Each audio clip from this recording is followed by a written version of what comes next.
cinta, besar dan dahsyat Dia. Ku jatuh cinta padanya, tambah dan dalam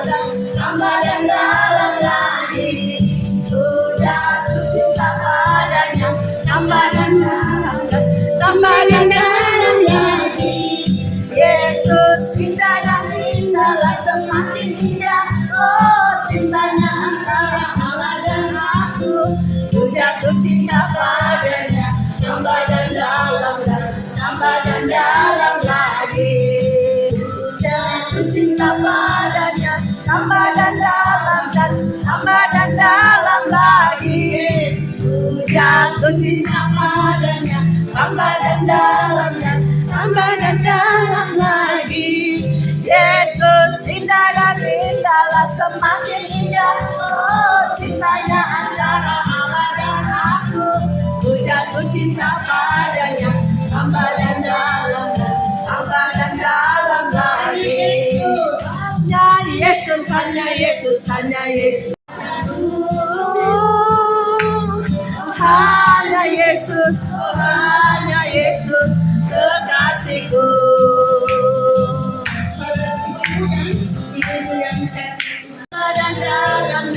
Tambah dan dalam lagi. Yesus indah dan indahlah, semakin indah. Oh, cintanya antara Allah dan aku. Ku jatuh cinta padanya, tambah dan dalam lagi. Hanya Yesus, hanya Yesus, hanya Yesus, pujaanku. Hanya Yesus, hanya Yesus, hanya Yesus, Allahku. Hanya Yesus, hanya Yesus, hanya Yesus, Kau Rajaku. Hanya Yesus, hanya Yesus, kekasihku.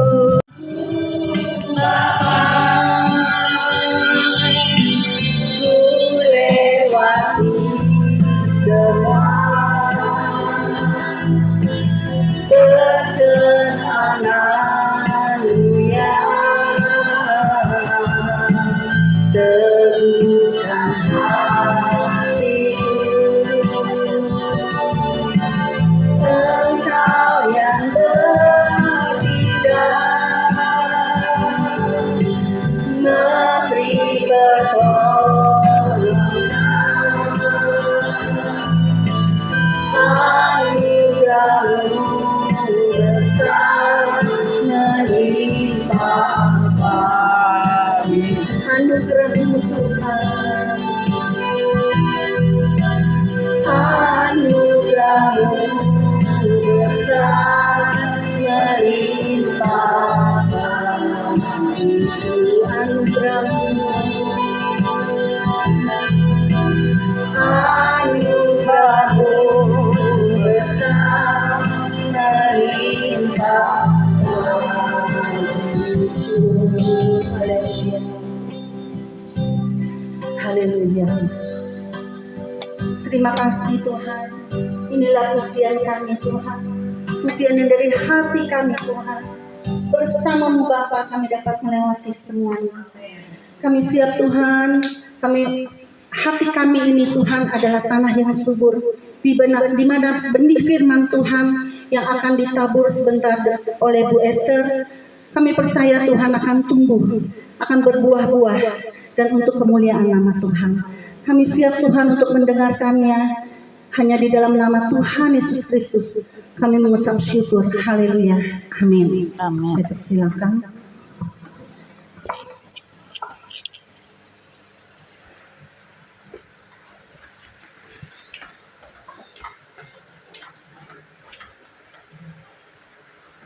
Shalom, saudara-saudara. Shalom ya. Shalom. Puji Tuhan ya. Ini hari terakhir sesi kita ya. Saudara bisa lihat tetangga kiri kanan mukanya sama nggak kayak waktu pergi?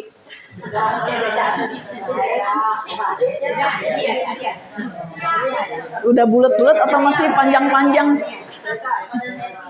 Udah bulat-bulat ya. Nggak panjang-panjang kayak pepaya ya. Waduh, nambah 3 kilo katanya. Di sini makan bebas, nanti sampai Jakarta puasa, saudara. Ya, puji Tuhan. Jadi saya dikasih sesi terakhir. Saya tanya Cimaria, temanya apa ya? Kamu berdoalah, minta Roh Kudus kasih apa ya? Udah, saya berdoa. Ternyata bisa cocok, saudara ya. Hari pertama Ciherti ngomong tentang buang-buang sampah. Hari kedua Cimaria tentang Roh Kudus. Dan hari terakhir saya bicara tentang pertandingan iman, saudara ya. Jadi kita di sini semua kan sudah kenal Tuhan sudah lama. Jadi bukan orang Kristen baru ya. Nah, jadi sekarang kita ini harus gimana nih untuk di sisa terakhir ini? Karena saya lihat kan di sini usianya udah usia di atas 50-an ya. Udah usia yang ajaib lah gitu. Jadi kita mau makin hari makin tua itu maunya kan bijaksana ya. Jangan jadi banyak masalah, jangan nambah-nambahin persoalan gitu. Kalau sekarang kita di usia ini kan tujuan akhir kita kan kehidupan kekal menuju sorga. Jadi sudah mulai banyak persiapan lah untuk kekekalan ya. Yang dunia-duniawi memang kita harus jalani setiap hari. Tapi untuk kehidupan kekal, saudara udah mesti serius mempersiapkan diri. Karena setiap saat kan Tuhan panggil kapan aja. Apalagi yang udah makin berusia mulai lanjut itu sudah makin dekat lah orang bilang ya. Mungkin sisanya udah dekat gitu. Walaupun rambut bisa dicat putih jadi hitam, tapi kan batas usia nggak bisa diperpanjang ya saudara ya. Jadi kita baca sama-sama Ibrani 12 ayat 1. Udah dapat kita sama-sama baca ya. Ibrani 12 ayat 1. Saya tunggu, saudara.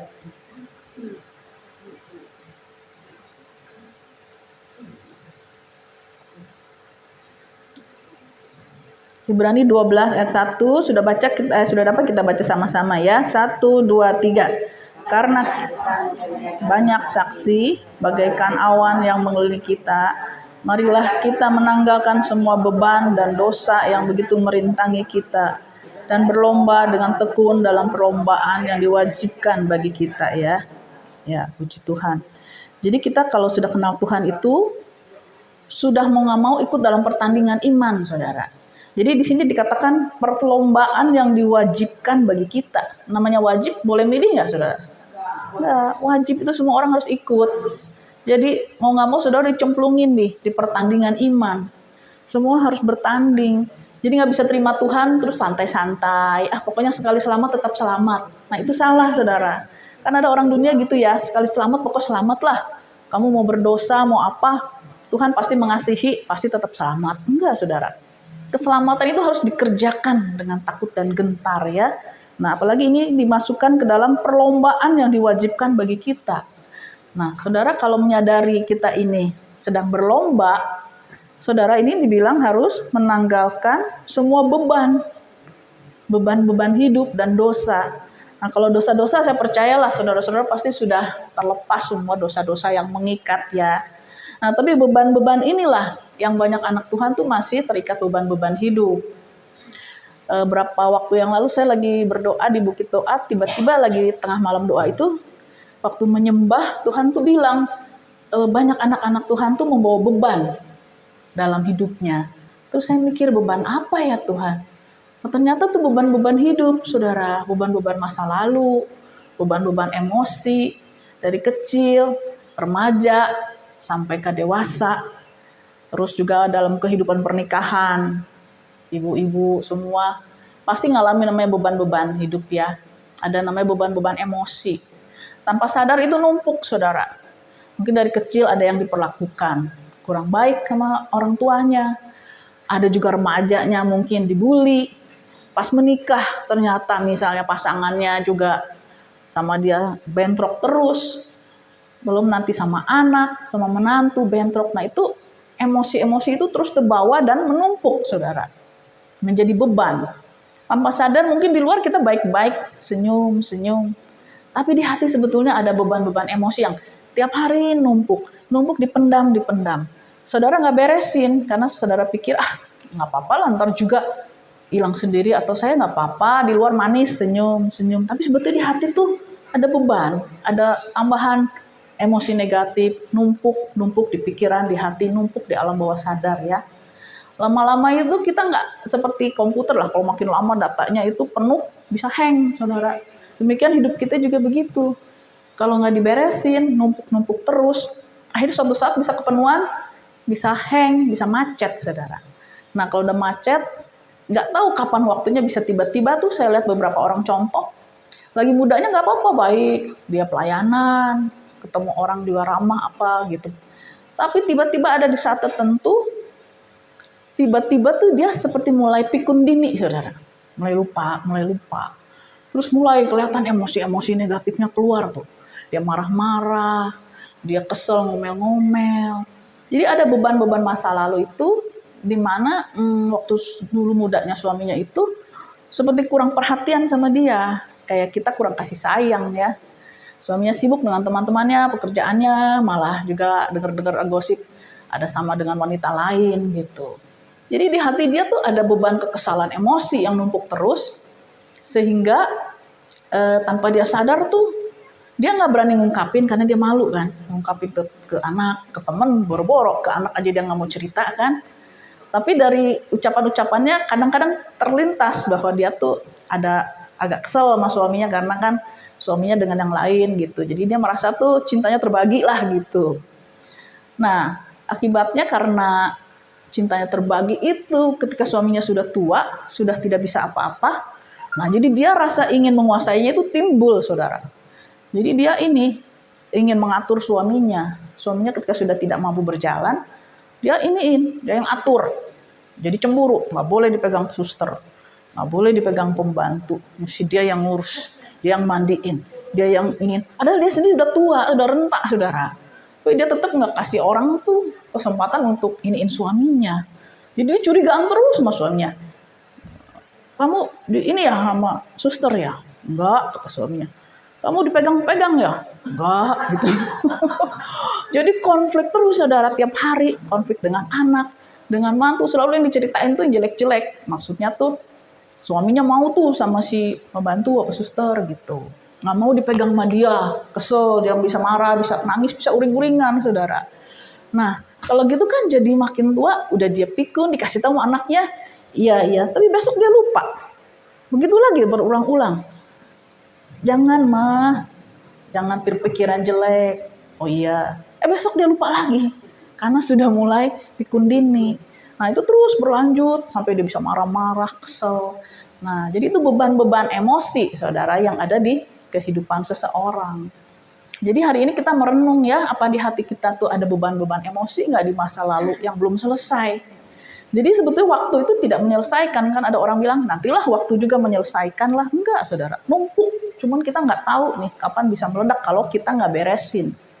Nah, jadi mulai saat ini saudara bisa mulai memperhatikan kehidupan kita ya. Ada nggak nih beban-beban emosi, apa saya masih suka kesel, apa saya tuh pengen, dulu misalnya lagi kecil tuh, misalnya ekonomi susah, kurang dihargai gitu. Sekarang sudah berada, rasa ingin dihargainya tuh timbul nih. Saya sekarang udah berada nih, pengen dihormati, pengen orang tuh sama kita tuh hormat, respect gitu. Jadi terbawa ke pelayanan juga, saudara. Di pelayanan kalau nggak dihormati orang, dia marah, kesel. Dia nggak dikasih jabatan, tugas, dia marah di hati. Nah, akibatnya kan jadi begitu, saudara ya. Ada efek-efek di masa lalunya tuh berdampak sekarang. Atau juga misalnya ada masa kecilnya kurang perhatian.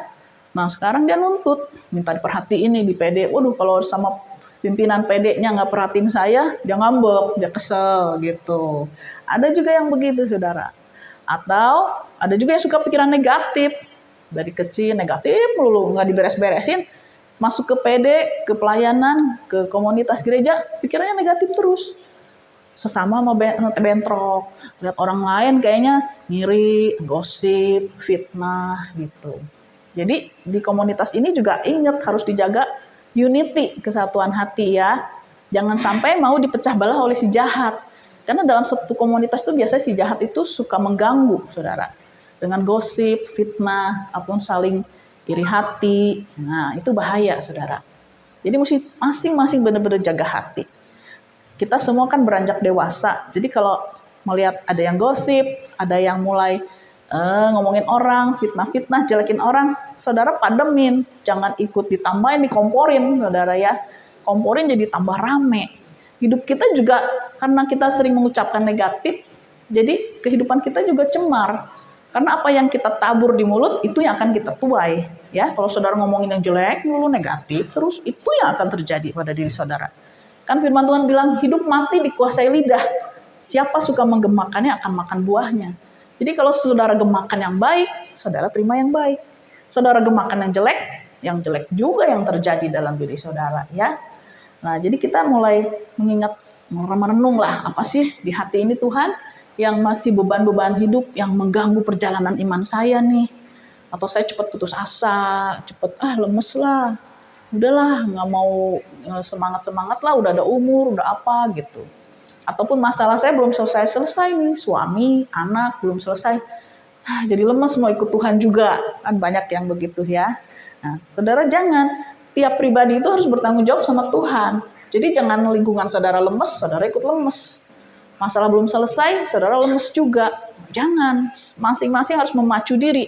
Karena perlombaan yang wajib ini, masing-masing harus bisa menyemangati diri sendiri. Kalau kita ngarepin orang-orang sekitar kita yang kasih kita semangat, nggak bisa terus-terusan kan, ada kalanya mereka juga punya masalah sendiri. Jadi kita sendiri yang harus menguatkan jiwa kita. Hai jiwaku, kuatlah engkau dalam Tuhan. Begitu ya.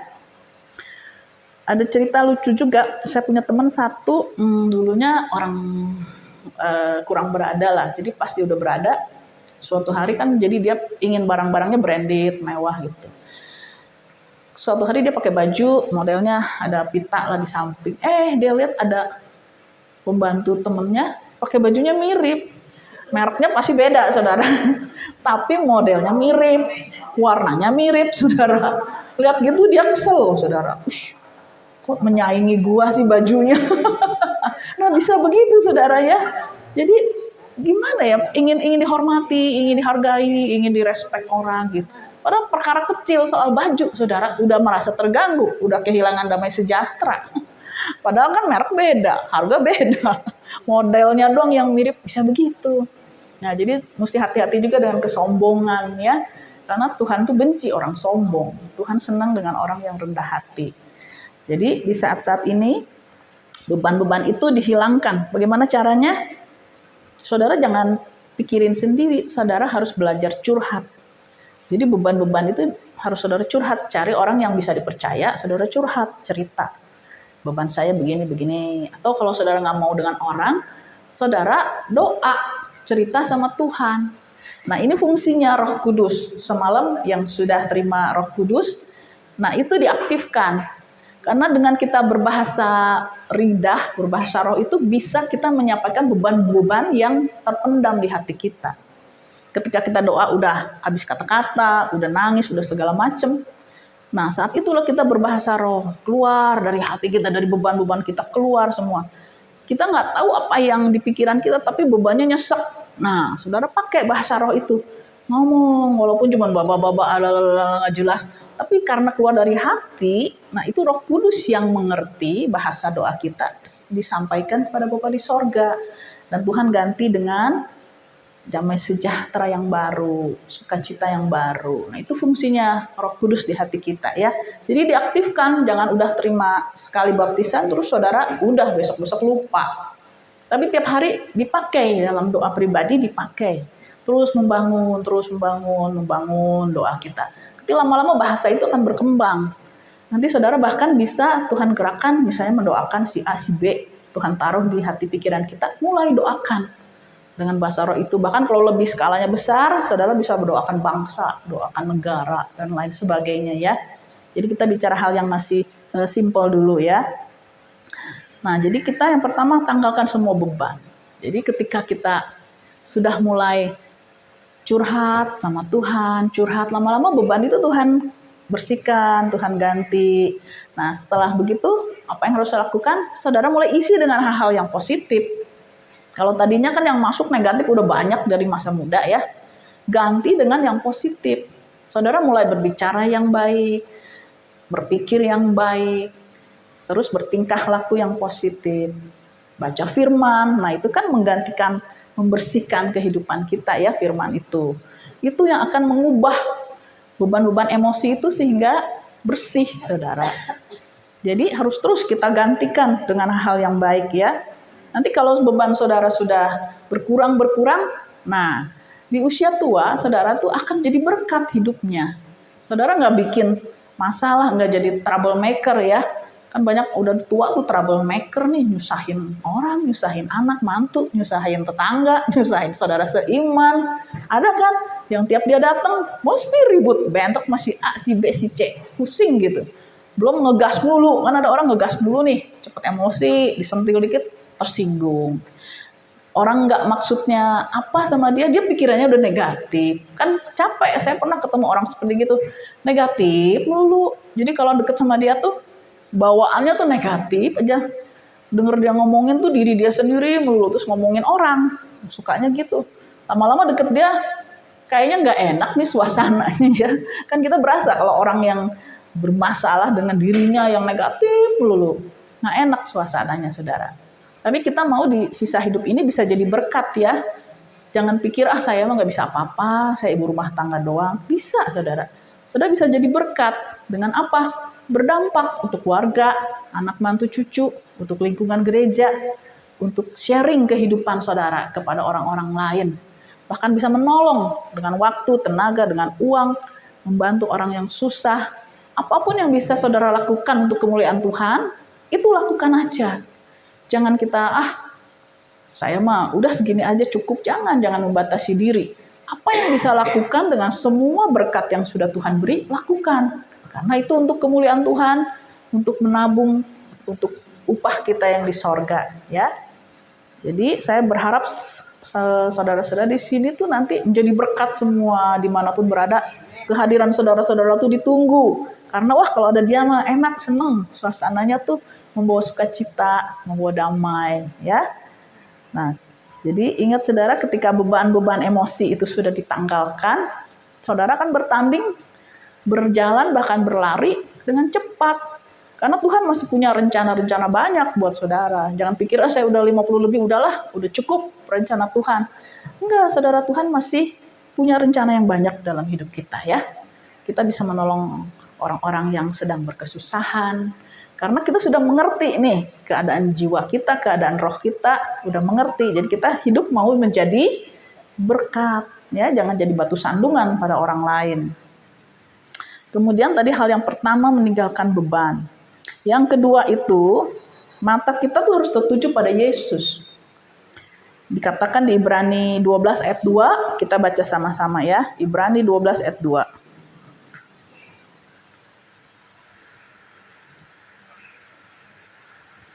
Sudah dapat Ibrani 12 ayat 2?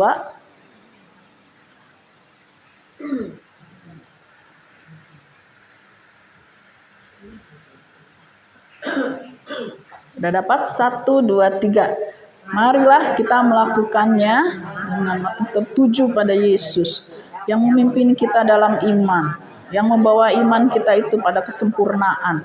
Dengan mengabaikan kehinaan, tekun memikul salib ganti sukacita yang disediakan bagi dia. Sekarang duduk di sebelah kanan tahta Allah. Nah, jadi saudara ini harus mata kita tertuju kepada Yesus. Jadi apapun yang terjadi, saudara fokus sama Tuhan. Jangan lihat masalah, jangan lihat orang, jangan lihat keadaan. Kan sering kalau dalam komunitas Kristen tuh kecewa karena orang. Si A mah begini, si B begini. Gue kecewa dah lihat tingkah laku dia. Nah, banyak orang dunia tuh begitu, saudara. Yang masih belum mengerti, selalu lihatnya orang. Karena dia pikir orang Kristen tuh harusnya sempurna. Jadi kalau ada kesalahan dikit, pasti jadi batu sandungan kan.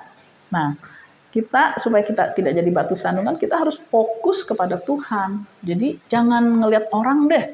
Masing-masing koreksi diri, masing-masing berupaya untuk imannya bertumbuh. Ya, jadi tidak tergantung sama si A, si B, si C.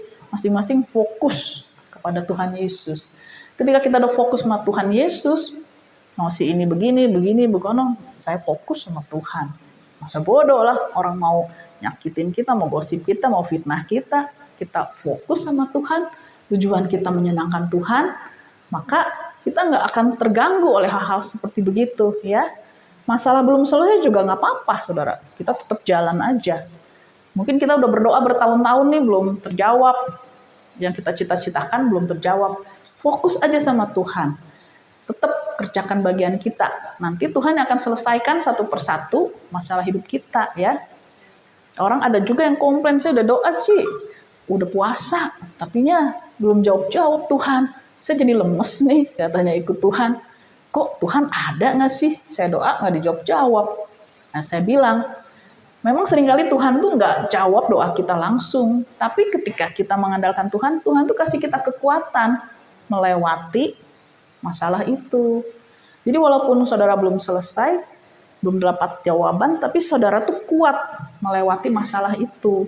Nah itu yang seringkali Tuhan bentuk ya. Jadi jangan selalu ngarepin hasil. Tapi Tuhan mau saudara tuh lihat proses.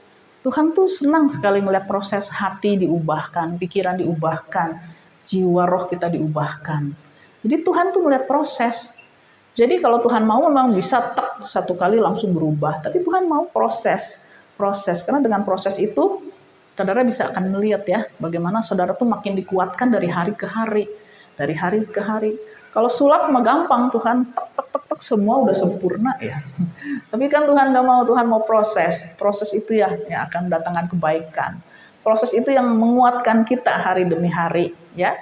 Jadi kita jangan takut sama proses, jalani aja. Nanti semua akan indah pada waktunya.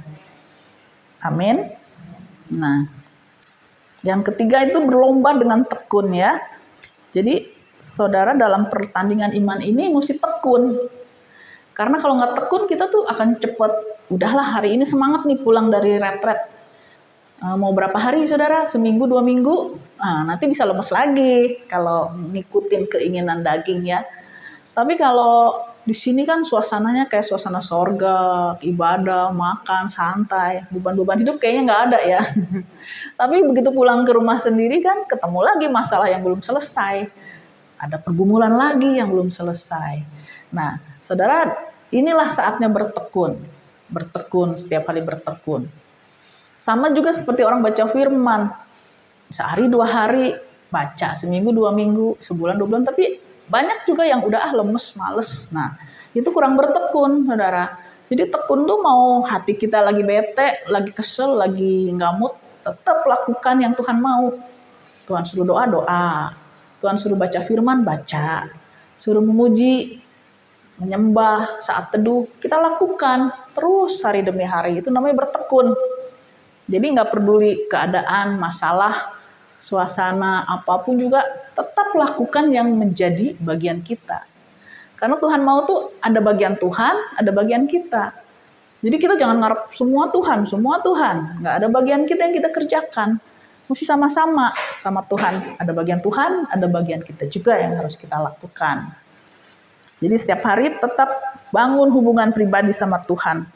Jangan mengabaikan yang Tuhan mau ya. Karena lewat semua itu baru saudara bisa kuat.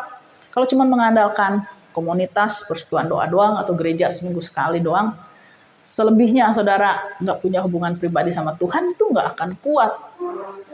Karena kayak saudara makan seminggu sekali kan, kenyang apa enggak? Pasti lapar kan. Nah, tapi kalau kita bangun hubungan pribadi kita dengan Tuhan, tiap hari mencari Tuhan lebih dulu, berdoa, bersaat teduh, maka hidup kita itu akan berbeda ya. Ditambah kita baca firman dengan tekun, nah akan mengubah hidup kita. Hidup kita tidak akan sama, pasti beda deh. Ada kesaksian ya minggu lalu tuh anggota PD yang di Jakarta, dia cerita. Tadinya dia tuh pemarah, keselan, cepet. Biasa kan ibu-ibu ngomongnya panjang, saudara. Cerewet, bawel gitu. Jadi tanpa sadar dia kan mulai ikut baca Alkitab, sehari 3 pasal baca, 1 tahun udah lewat, tamat tuh baru minggu lalu.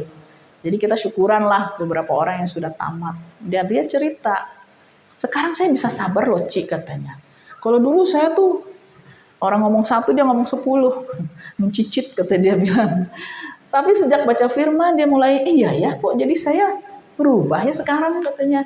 saya nggak cepet emosi, nggak cepet bawel, nggak cepet langsung cerewet ini itu. Dia bisa sabar. Jadi anaknya lihat, suaminya juga lihat, iya ya kok kamu sekarang beda katanya. Nggak cepet panasan kayak dulu. Nah itulah saya bilang itu fungsinya firman, memperbaiki kelakuan kita. Jadi jangan anggap remeh firman itu ya, baca terus. Mau lewat baca langsung, mau lewat Alkitab, mau pakai handphone, audio Bible, apapun caranya, lakukan saja. Ada juga orang yang katanya kesulitan nih, matanya susah baca. Nah saya bilang pakai audio Bible, dengarkan. Pokoknya segala cara kita pakai untuk supaya iman kita ini bertumbuh. Jadi jangan cepat menyerah sama keadaan. Apapun yang terjadi, cari cara supaya kita bisa hidup dekat dengan Tuhan. Ya, jadi 3 hal ini yang kita menjadi bahan perenungan sesudah kita pulang dari retret. Yaitu yang pertama, tanggalkan semua beban-beban hidup ya. Emosi-emosi negatif buang. Kemarin sampah udah dibuang, jangan diambil lagi, saudara ya. Udah buang, jangan diinget-inget lagi, jangan diambil lagi. Kalaupun masih ada beban, bawa dalam doa, bawa curhat sama Tuhan. Biar semua diganti dengan emosi-emosi yang baik ya. Karena kita nggak tahu manusia itu bisa penuhnya sampahnya sampai mana. Atau meledak kan repot ya. Nah, kita buang-buang dari sekarang supaya hidup kita ini menjadi berkat. Kemudian kita fokus kepada Tuhan. Apapun yang terjadi, fokus kita Yesus. Fokus kita Yesus. Bagaimana hidup ini mempersiapkan diri untuk bertemu dengan Tuhan. Fokus kita itu aja. Kemudian yang terakhir, bertekun. Saudara bertekun, jangan lemes, jangan lemah. Pokoknya saya cari Tuhan, tiap hari cari Tuhan. Jadi di akhir-akhir zaman ini, hari-hari terakhir ini, carilah kegiatan, aktivitas apapun yang meningkatkan iman. Kalau udah banyak misalnya terlalu banyak nonton YouTube, TikTok, segala yang kurang-kurang berguna, mulai dikurang-kurangin saudara ya. Carilah hal-hal yang membangun iman. Dengar khotbah, pujian penyembahan, baca firman. Itu yang saudara lakukan. Bahkan kalau saudara sudah mulai bisa dewasa, saudara bisa mulai mendoakan orang-orang. Bisa mulai menasehati orang-orang. Jadi saudara sudah bisa melayani Tuhan ya, sehingga hidup kita jadi berkat. Jangan berkat buat diri sendiri, tapi kita bagi, menguatkan orang. Dengan kesaksian hidup kita, Tuhan sudah begitu baik, kita share ke orang kebaikan Tuhan. Satu hal yang saya ingatkan, kalau sudah saudara mulai pelayanan, saudara mesti ingat, jangan sampai jadi kebiasaan, jadi tawar hati. Kebanyakan orang kalau udah pelayanan tuh suam, saudara, karena udah rutinitas. Tiap hari, tiap minggu misalnya jadi WL singer ataupun usher atau apalah kolektor. Jadi udah biasa ke gereja itu biasa. Nah, itu mesti hati-hati saudara. Karena roh kesuaman itu banyak terjadi pada anak-anak Tuhan. Jadi dia menyembah, mulutnya menyembah Tuhan, tapi hatinya jauh dari Tuhan. Firman Tuhan kan ada bilang gitu ya. Mulutnya sih ngomong Tuhan, tapi hatinya jauh dari Tuhan. Nah, kita mesti warning juga. Ingatkan diri kita sendiri kalau kayaknya udah tawar nih. Kayaknya kok biasa-biasa aja nih kehidupan rohani kita. Nah itu saudara mesti udah lampu kuning, hati-hati ya. Jangan sampai kayaknya udah biasa aja lah nyembah atau nyanyi-nyanyi doang. Kayak nggak ada hati gitu. Saudara mulai kembali minta Tuhan berikan urapan baru, berikan kasih yang baru di hidup kita. Supaya saudara ketika menyembah Tuhan tuh benar-benar dari keluar hati, bukan mulut doang. Kalau yang peka bisa tahu orang yang mulut doang menyembahnya atau yang benar-benar keluar dari hati itu berbeda, saudara. Yang benar-benar penyembahan yang timbul ketika saudara susah, dalam penderitaan, dalam kesulitan, dengan sepenuh hati itu berbeda kedengarannya di hadapan Tuhan. Dengan orang yang biasa-biasa aja cuma ngucap doang, nyanyi doang, berbeda, saudara. Maka teruslah bangun hati yang haus dan lapar akan Tuhan setiap hari. Supaya penyembahan kita, pujian kita, pelayanan kita semuanya itu menyenangkan hati Tuhan. Ya, amin. Jadi hari ini kita akan berdoa untuk barang siapa saudara yang masih ada beban di hati, pikiran yang kayaknya belum selesai nih. Mau minta didoakan, minta pengurapan baru. Nanti kita akan didoakan oleh Ibu Maria dan Bu Herti ya. Ya, puji Tuhan, semoga firman Tuhan menjadi berkat, membuat saudara lebih mengasihi Tuhan. Amin. Mari kita bangkit berdiri. Nanti Ibu Hati apa saya mengurapi ibu-ibu semuanya. Kita naikkan pujian, urapan baru terjadi di tempat ini. Karena kita percaya yang mempunyai minyak dan anggur tidak akan dirusakkan. Akhir zaman ini iblis mau mencuri, membunuh, membinasakan baik iman, keluarga, dengan perceraian, ya, dengan ekonomi mau dikacau balaukan. Tapi yang mempunyai minyak dan anggur, ada minyak urapan Roh Kudus dan anggur sukacita Tuhan, harus penuh dalam kehidupan kita. Haleluya. Kita naikkan satu pujian. Urapan baru terjadi di tempat lain. Baru terjadi di tempat ini. Allah hancurkan setiap belenggu dosa. Sorak kemenangan terdengar di tempat ini. Di sini ada urapan baru. Sitara lama ya saudara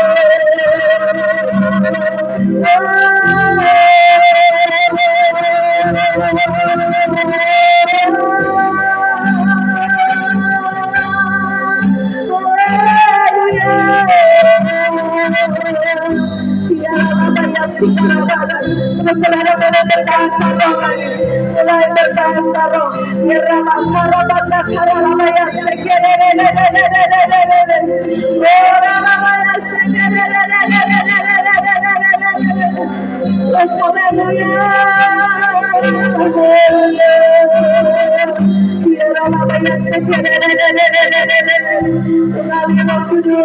Urapi kami lagi Tuhan, urapi hamba-Mu dan hamba-Mu Bapa, untuk mengurapi teman-teman semua. Kami percaya Roh Kudus yang akan bekerja mengurapi setiap kami semua dari ujung kepala sampai ujung kaki Tuhan, supaya kami boleh mempunyai minyak dan anggur tidak akan dirusakkan. Karena kami percaya ada perlindungan Tuhan, ada covering Tuhan dalam hidup kami, keluarga kami, anak cucu mantu semuanya, bahkan usaha pekerjaan kami Tuhan. Iblis tidak boleh untuk mengambil bagian sini, kami tidak boleh buka celah Tuhan untuk iblis Tuhan.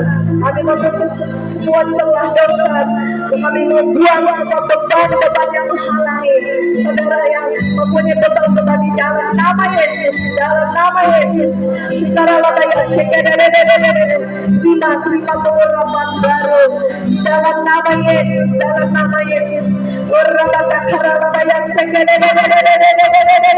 Saudara bisa angkat tangan, saudara bisa menyembah, saudara bebaskan rohmu.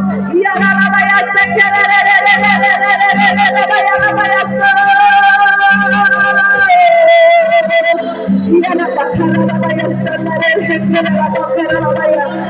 bahasa-bahasa baru yang Tuhan berikan, kita boleh memuji menyembah Tuhan.